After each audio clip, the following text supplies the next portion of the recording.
Os protozoários, eles podem se reproduzir de forma assexuada, né, por conjugação e também pela liberação de cistos. Existe troca de material genético. Todos os indivíduos formados eles são o quê? Clones, né? Olá pessoal, bem-vindos ao Curto e Grosso, Ciência sem enrolação. Na nossa videoaula de hoje, nós vamos falar sobre a questão da reprodução dos protozoários, certo? Vamos falar da questão da reprodução dos protozoários.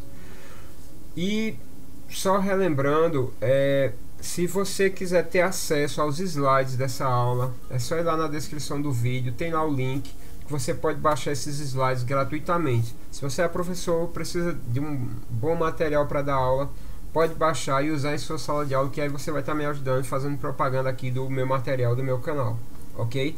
Então, reprodução dos protozoários, se esse assunto te interessa, continue conosco e vamos à vinheta.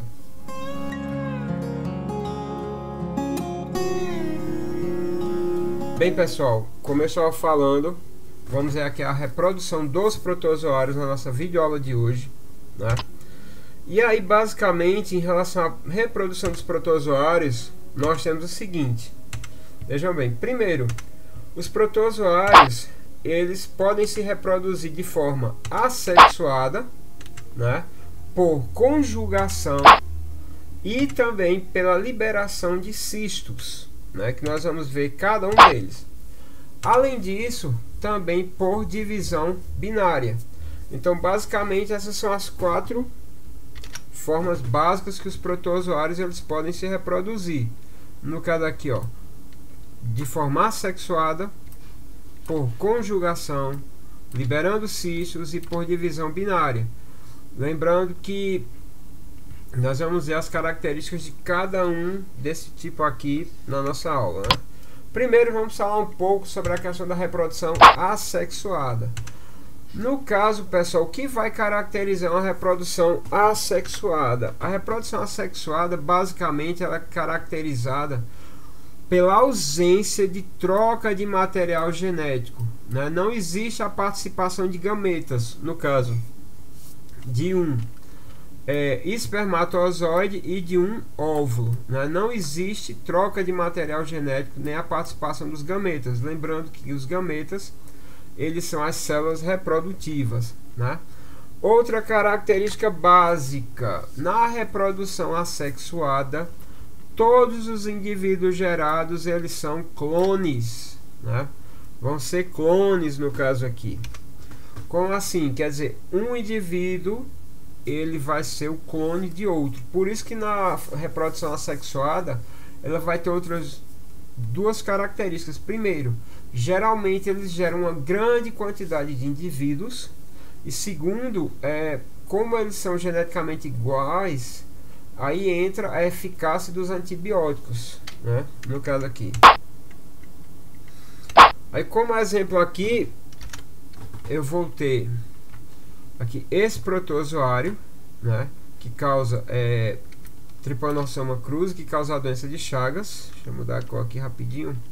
Então no caso, ó, você vê, há uma duplicação do material genético, aqui tá vendo, ó. Posteriormente, uma duplicação do seu citoplasma e ao final do processo você tem dois indivíduos iguais, né, que são iguais à célula mãe que deu origem. Então esse indivíduo aqui ele vai ser um clone deste indivíduo aqui, que é a principal característica da reprodução assexuada. Os indivíduos gerados eles são o quê? Clones, né? Então não há variabilidade genética e nem há participação de gametas. No caso quem? O óvulo, né, como eu falei para vocês, e o espermatozoide. Espermatozoide que é o gameta masculino e o óvulo que é o gameta feminino.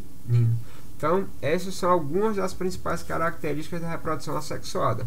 Então, como eu falei, não há troca de material genético, todos os indivíduos gerados são clones e não há participação dos gametas, no caso o espermatozoide e o óvulo, ok?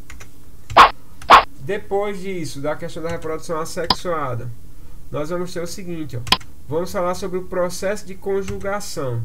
No caso, o processo de conjugação, ele é um tipo de reprodução sexuada, certo? Que ocorre nos seres unicelulares. No caso da conjugação, mesmo sem ter participação de gametas, a troca de material genético, né? Que no caso geralmente são micronúcleos. E aí, isso, no caso da conjugação, isso vai gerar variabilidade genética, certo? Vai ocorrer uma variação genética. No caso aqui, nós temos aqui, olha só, 2 paramécios, né? Nesse caso aqui, aí vai ocorrer uma meiose dos micronúcleos, como eu falei aqui, ó, que vai ocorrer uma divisão, metade do número de cromossomos.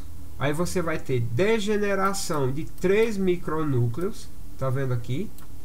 Aí vai ocorrer a troca desses micronúcleos aqui no processo de conjugação, depois uma posterior fusão dos micronúcleos e uma recombinação, e ao final do processo você vai ter a degeneração de 4 micronúcleos, né, com o indivíduo gerado com seu material modificado.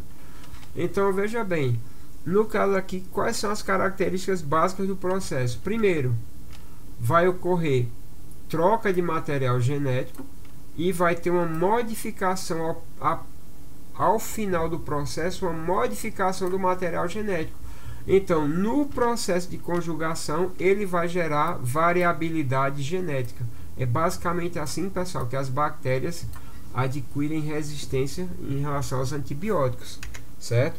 Então não esqueçam, primeiro, no processo de conjugação não há participação de gametas, porém a troca de material genético, no caso aqui micronúcleos, né? No caso desse exemplo do paramécio. Ao final do processo, uma recombinação gênica, né? E ao final do processo vai ocorrer o que? Como nós podemos dizer, uma mudança genética, uma variabilidade genética. Por mínima que ocorra, mais ocorre variabilidade genética. Então essas são as 2 características básicas do processo de conjugação. Então não esqueçam disso. Ok, pessoal? Então, no caso, é considerado uma reprodução sexuada, né? Ocorre troca de material genético e isso vai gerar o que? Variabilidade genética, que é uma das principais características da conjugação. Posteriormente, vamos falar aqui da questão do cisto. Veja bem, basicamente o cisto, pessoal, ele é uma forma resistente, né? O protozoário que produz o cisto ele vai ser nada mais nada menos que uma forma resistente às adversidades, né, do ambiente. E tem cisto que ele consegue sobreviver até 1 ano no ambiente. Como exemplo, nós temos o cisto da Giardia lamblia, né, que pode viver 10 dias no intestino do cachorro, né, ó. Como exemplo aqui nós temos o cisto da Giardia, né, e temos outros cistos, né, que conseguem sobreviver até 1 ano fora do corpo do hospedeiro. Então o cisto nada mais nada menos é uma forma resistente ao ambiente que confere um maior período de contaminação ao protozoário, né, os protozoários que produzem cistos, muito comuns no meio ambiente. Posteriormente ao cisto, nós temos o processo de divisão binária, que é um processo assexuado, né? No caso da divisão binária, como eu falei antes, olha só, é uma forma de reprodução assexuada, né? Não vai existir troca de material genético. Todos os indivíduos formados eles são o quê? Clones, né? São clones que são produzidos. Como exemplo aqui nós temos a divisão binária em uma ameba. Olha só, aqui eu tenho a ameba, né? Aí primeiramente ocorre a duplicação do material genético. Posteriormente ocorre uma divisão do seu citoplasma com a membrana. E ao final do processo eu vou ter 2 indivíduos geneticamente iguais. São clones da célula que nós chamamos de célula mãe. Então aqui nós temos as células filhas e aqui a célula mãe. Então esse é o processo. Lembrando que no processo de Divisão binária, como eu falei, é um processo assexuado, né? Não vai ocorrer troca de material genético e os indivíduos formados, todos eles são clones. Ok, pessoal? Então essas são as 3 características do processo de divisão binária. Então na próxima videoaula nós iremos falar sobre a questão dos tipos de protozoários. Espero que vocês tenham gostado. Se você ficou até aqui, por favor, deixa aí seu like, se inscreva no nosso canal, comente, que isso ajuda o nosso trabalho pra caramba, né, que essas aulas são super difíceis de fazer. Se você gostou do material, vai lá na descrição do vídeo, tem lá o link para você poder baixar esses slides e todos os slides da série completa já de cara, certo? Então se você gostou, mais uma vez deixa seu like, nos veremos na nossa próxima videoaula. Forte abraço, fiquem com Deus e fui!